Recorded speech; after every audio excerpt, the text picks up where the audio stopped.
Hello दोस्तों, कैसे हैं आप लोग। आज हम बात करेंगे हरे धनिया की खेती के बारे में। आज हम धनिया की फसल की खेती की A to Z जानकारी बताने वाले हैं, क्योंकि धनिया की ऐसी फसल है जो कम से कम लागत पर या फिर यूं कह सकते हैं कि जीरो लागत पर अच्छा मुनाफा देने वाली फसल है। हरी धनिया की खेती किस प्रकार करनी चाहिए, कौन से मौसम में करनी चाहिए और प्रति एकड़ कितने बीज की बुआई करनी चाहिए, खेत कैसे तैयार करना चाहिए, धनिया की फसल पर कौन कौन से रोग आते हैं और धनिया पर जो पीलापन आता है उसे हम कैसे दूर कर सकते हैं। तो सारी जानकारी के लिए वीडियो को पूरा देखें। तो चलिए दोस्तों, वीडियो शुरू करते हैं। सबसे पहले बात करते हैं खेत की तैयारी। दोस्तों, जब आप खेत तैयार कर रहे हैं धनिया के लिए, तो सबसे पहले आप हल्की गहरी जुताई कराएं कल्टीवेटर से, और कल्टीवेटर चलाने के बाद रोटावेटर से मिट्टी को भुरभुरा करवाएंगे।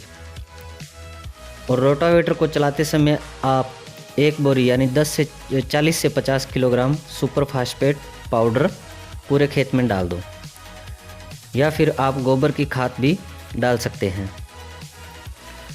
और इसके बाद आप बुआई करके सिंचाई कर दें। अब बात आती है कि 1 एकड़ में कितना बीज लग जाता है। यदि आप हाइब्रिड वैरायटी को लगाते हैं तो 1 एकड़ में लगभग 5 से 6 किलो बीज की ज़रूरत होती है। अब बात करते हैं धनिया की फसल के लिए तापमान। दोस्तों, धनिया की खेती के लिए 10 से 35 डिग्री तक का तापमान बहुत बढ़िया होता है, और जब 40 से 45 बहुत ज़्यादा हो जाता है तो उस समय धनिया की प्रोडक्शन ले पाना बहुत मुश्किल हो जाता है। तो धनिया की खेती के लिए 10 से 35 डिग्री का तापमान बहुत बढ़िया है। दोस्तों, धनिया एक ऐसी फसल है जो आप 12 महीने कर सकते हैं। अब बात करते हैं मिट्टी की। तो धनिया उपयुक्त जीवाश्म पदार्थ वाली मिट्टी पर, काली मिट्टी पर, बालू दोमट मिट्टी पर आप धनिया की खेती कर सकते हैं। बात करते हैं उन्नत समय। तो दोस्तों, मैं आपको बता दूं कि आप 12 महीने इसकी फसल कर सकते हैं, लेकिन आपको एक बात का ध्यान रखना है। अगर आप बरसात के मौसम में धनिया की खेती करना चाहते हैं तो ऐसे खेत में ना करें जहां बरसात होने पर खेतों में पानी भर जाता है। यानी उत्तम निकास वाले खेतों में ही बरसात के टाइम धनिया की खेती करनी चाहिए। बात करें उन्नत समय की, तो गर्मियों के लिए आप फरवरी मार्च में इसकी खेती कर सकते हैं, और सर्दियों में अक्टूबर नवंबर में इसकी खेती कर सकते हैं। और बरसात के लिए आप जून जुलाई में धनिया की फसल कर सकते हैं। सर्दियों में इसकी फसल अच्छी होती है, लेकिन सर्दियों में धनिया का मंडी में रेट नहीं मिलता, इसलिए गर्मियों की फसल में इसका रेट अच्छा मिलता है। लेकिन गर्मियों में सिंचाई की आवश्यकता ज़्यादा होती है। गर्मियों में रेट अच्छा मिलने का कारण यह है कि गर्मियों में धनिया की डिमांड अधिक होती है। बात करते हैं बुआई के समय खाद की। तो बुआई के समय आपको कोई भी खाद का इस्तेमाल नहीं करना। और सिंचाई की बात की जाए तो धनिया की फसल के लिए सिंचाई की अधिक आवश्यकता होती है। अगर बात की जाए सर्दी में, तो धनिया की फसल के लिए सिंचाई की आवश्यकता कम पड़ती है। बात की जाए धनिया की फसल के लिए खाद, तो इस फसल के लिए एक खाद बहुत होती है। जब धनिया की बुआई को 20 से 25 दिन हो जाएं तो 20 किलोग्राम यूरिया और हो सके तो NPK खाद का छिड़काव करना चाहिए। इससे आपके धनिया पर पीलापन नहीं आएगा और प्रोडक्शन में भी वृद्धि होगी। बात करते हैं उन्नत किस्मों के बारे में। तो आपके एरिया में जो भी अच्छी वैरायटी हो आप उसका चुनाव कर सकते हैं। आप देसी हरी धनिया को भी लगा सकते हैं, क्योंकि इसका प्राइस हमें ज़्यादा मिलता है।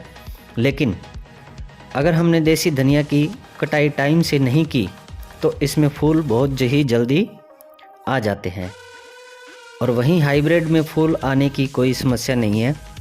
अगर आ भी जाएं तो जल्दी नहीं आते। अब बात करते हैं इसमें लगने वाले कीट की। अगर आपके धनिया की फसल में रस चूसने वाले कीट आ जाते हैं या फंगस आ जाती है, तो आप पेस्टिसाइड शॉप से संपर्क कर लें और उसकी दवा डाल सकते हैं।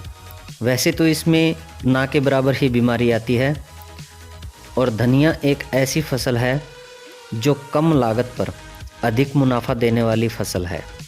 इस फसल का एक्यूरेट प्रोटेक्शन बताना मुश्किल है क्योंकि ये फसल मौसम पर भी निर्भर करती है। आपको एक बात और बता दें कि जो हाइब्रिड वैरायटी है उसकी कटाई आप 3 बार तक कर सकते हैं। इस प्रकार आप फसल में ज़्यादा उत्पादन ले सकते हैं और अच्छा मुनाफा कमा सकते हैं।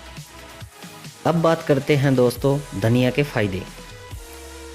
धनिया पाचन से जुड़ी समस्याओं, पेट में दर्द या भूख ना लगना आदि समस्याओं में मदद करता है।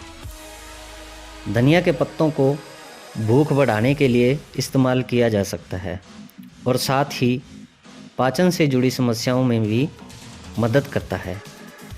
पेट और पेट की मांसपेशियों की ऐंठन से भी राहत दिला सकता है।